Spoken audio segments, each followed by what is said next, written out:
Le 6 février 2025, j'ai lancé une nouvelle chaîne. 12 jours plus tard, elle était monétisée. Et les 2 premières vidéos de la chaîne, là, aujourd'hui, elles ont dépassé les 30 et 40 000 vues. Tout ça avec cette caméra. Alors non, c'est pas de la chance parce que c'est pas ma première chaîne YouTube. C'était la 3e. Et la précédente, j'en ai fait un business à 6 chiffres. Si ça a marché, c'est pas par hasard. J'ai juste suivi une stratégie toute simple. Et dans cette vidéo, je vais t'expliquer exactement comment j'ai fait et surtout pourquoi j'ai décidé d'arrêter cette chaîne après 5 mois pour recommencer à nouveau. Et on va tout de suite commencer avec le premier hack. Et il est tellement puissant que je ne comprends pas pourquoi il y a si peu de gens qui sont au courant et si peu de gens qui l'utilisent. Et surtout, si tu crées une nouvelle chaîne, poste plusieurs vidéos à la fois. Tu postes plusieurs vidéos en même temps. Si jamais tu regardes ici, j'ai posté 4 vidéos le 6 février. Alors pourquoi est-ce que j'ai fait ça?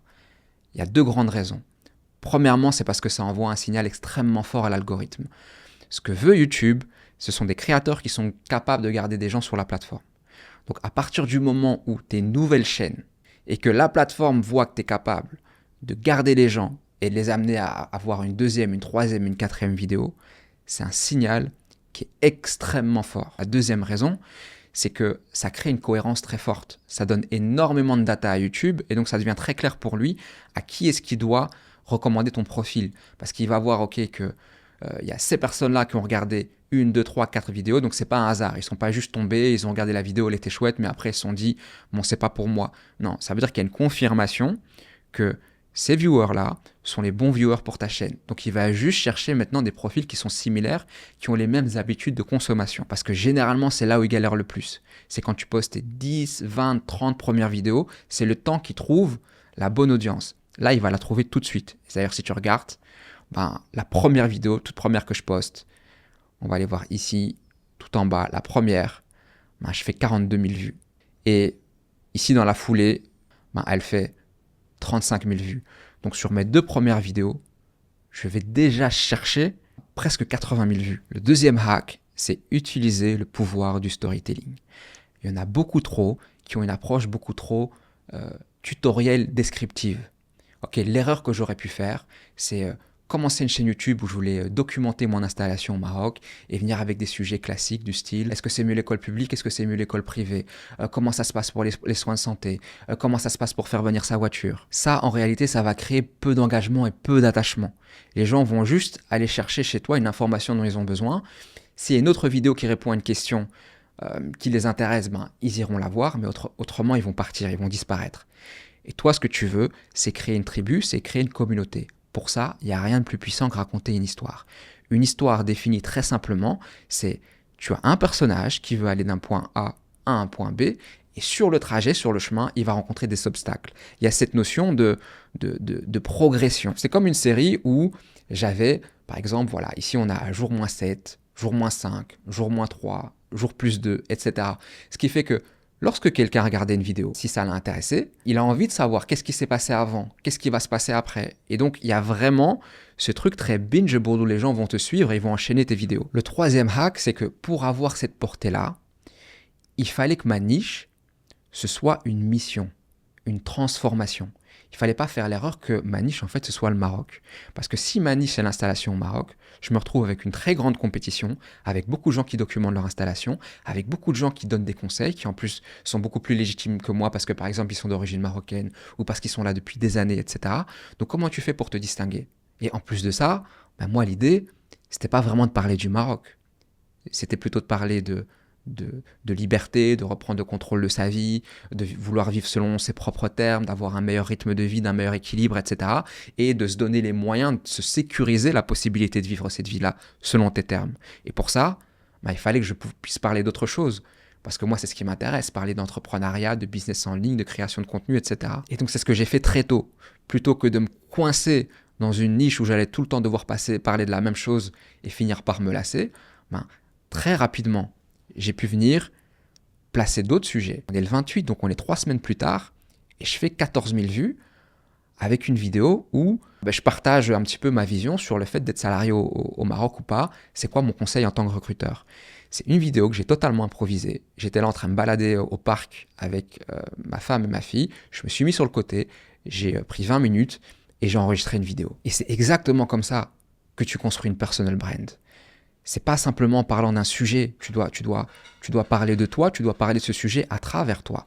J'ai pu parler, par exemple, de comment je suis devenu digital nomade, de comment vivre de ses compétences. Donc j'ai pu vraiment apporter de la valeur sur un panel très différent, là où il y a beaucoup de gens généralement qui vont se restreindre et ils vont se dire oui, mais est-ce que l'algorithme il va comprendre, machin, ceci. En fait, c'est une mauvaise manière de penser comme ça.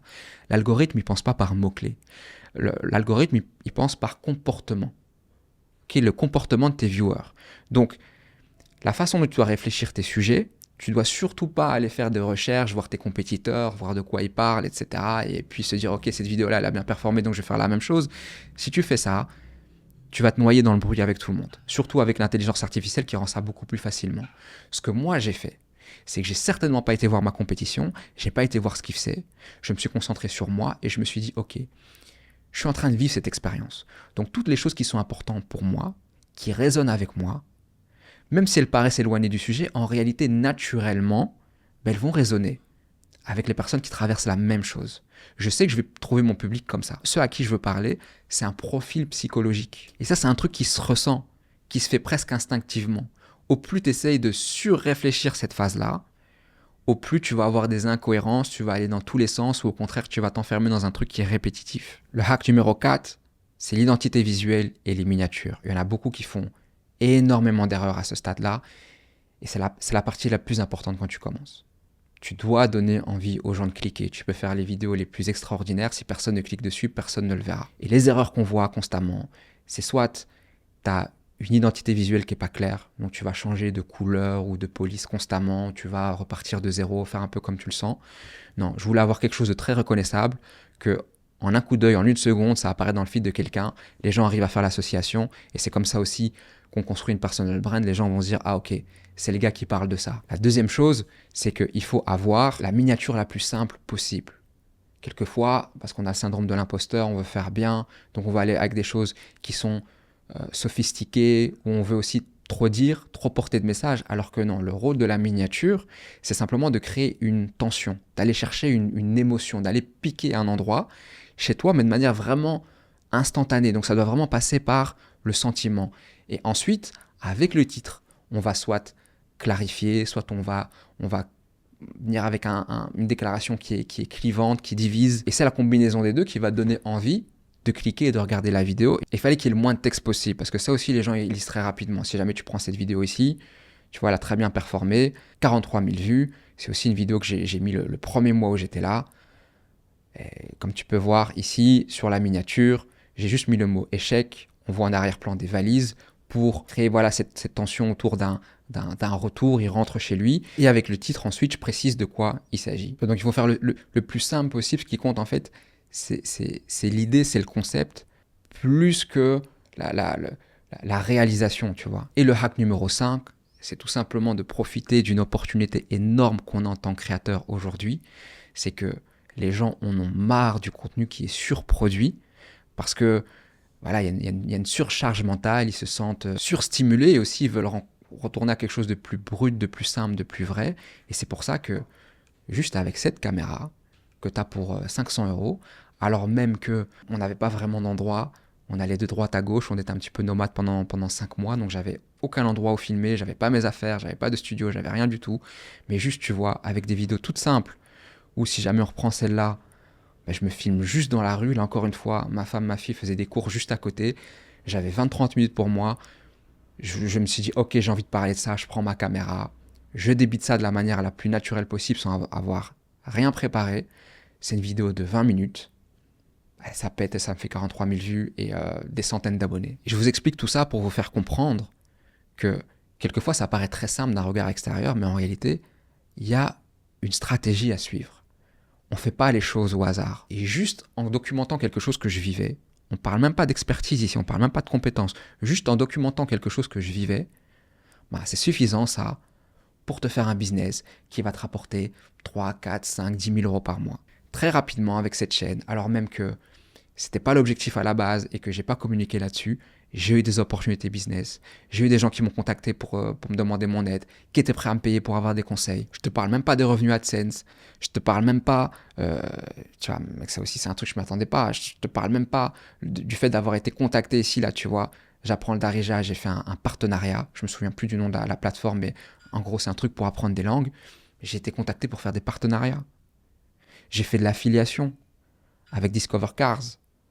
Tu vois, donc tout ça très rapidement, juste en utilisant mes compétences, en le faisant pour le fun. Pour moi, ça n'a jamais été un objectif de vivre avec ça. Ben, juste en appliquant ce que je sais, j'étais déjà en train de me créer un business. D'ailleurs, quand j'ai vu qu'il y avait de la demande, j'ai juste créé une simple page de capture où j'ai dit voilà, est-ce qu'il y en a certains d'entre vous qui seraient intéressés que je les aide à digitaliser leur business ou à vendre leurs compétences en ligne.